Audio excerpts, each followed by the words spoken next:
Hi everybody, Patrick here from Engineering Shock Electronics, engineeringshock.com. This is project number 32, actually 32A and 32B, for the Epoch Learning Center. This is we're going to transmit a value from chip A to chip B. So we need to actually program into codes. They can be found at the project page, found below, and you load 36A, code for 36A on chip A, and the 36B onto chip B. Now remember, when you're loading code, you need to set your program jumpers. If you're talking to chip A, keep all three of these program jumpers on the left pins and left and middle pins. When you're programming chip B, you want the middle and right pins shorted on all three of these headers. And then once you're done loading both of the softwares, you want to leave your program jumpers on chip B so we can read the serial monitor from chip B. Now the setup for this is literally GPIO pin 3 on chip A to GPIO pin 2 on chip A to GPIO pin 3 on chip B. That's the only connection. What we're going to do is, the whole point of this video is to essentially say, hey, we can use I2C, we can use SPI communication protocols to talk between master chips and slave chips. But they can be kind of tricky sometimes. And this is just a very, very basic and very slow by comparison about communications protocol. And this is only one way. Now you can use it, you can make it bilateral, you can make it so that they can talk to each other, but this specific example is chip A talking to chip B, or sending data to chip B, and using a very simple homemade communications protocol. It literally just sends, you load a variable with the amount of pulses you want to send. You call it transmits. You call the transmit function, and it sends pulses over to the receiver, and the receiver's waiting. And once it receives those pulses, it prints it out to the serial monitor. And once you have a value that's transmitted, you could have the chip B execute a piece of code. Say, waiting for code. Oh, code received. Code received is 9. If value is 0, do this. If value is 1, do that. If value is 3, do this. If value is 9, turn an LED on. If value is 10, turn LED off. Obviously, what you do with that data is completely up to you. But I wanted to give you an example of how we can easily create our own little basic communications protocol. And that's because we'll be using simpler but faster communication protocols for the upcoming Butler campaign.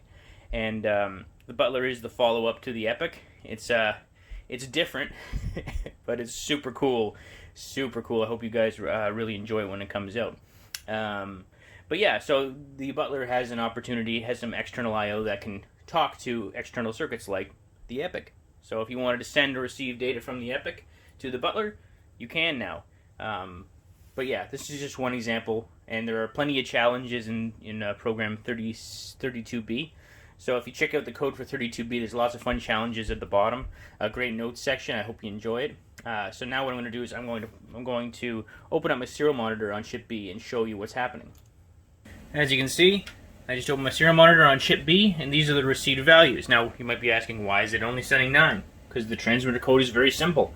I load the send val integer with a value of 9, send it, wait 1 full second, and then loop that over and over and over again. So what I need to do is, if I want to send a specific instruction over to a secondary chip, I load send val with the command that I want, where it be 105 or 6, whatever you want. Load it. Use the transmit function, or this the transmit function on the program 32A, and it'll send over that value to chip B. And when chip B receives it, it can do with it what it's supposed to do, whatever you've programmed chip B to do. If incoming command is 1, turn on LED 1. If 2, turn off LED 1. If 3, execute this program. If 4, execute that program. Whatever you have done, whatever you want. So a very simple communications protocol. I just wanted to share it. It's a fun little project. Lots of great comments in program 32B at the bottom. So check out the challenges. The challenges are great, and you can remember this is a very, very slow communications protocol. Obviously, you can send it a lot faster than this. I've got a delay in between each time it sends, but still, we're talking. It takes many milliseconds to execute, whereas a communications protocol should take microseconds or even nanoseconds. In some cases, picoseconds. So this is just a great opportunity to show you that you're not restricted by I2C or SPI or one wire. You can do it. You can do it as you please, as long as you're willing to compromise.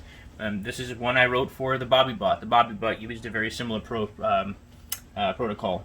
And if you're not familiar with the BobbyBot, it's one of my previous Kickstarter campaigns. In any case, thanks again for watching. Check out the Butler when it comes out, and have a great weekend. Thanks again, everyone.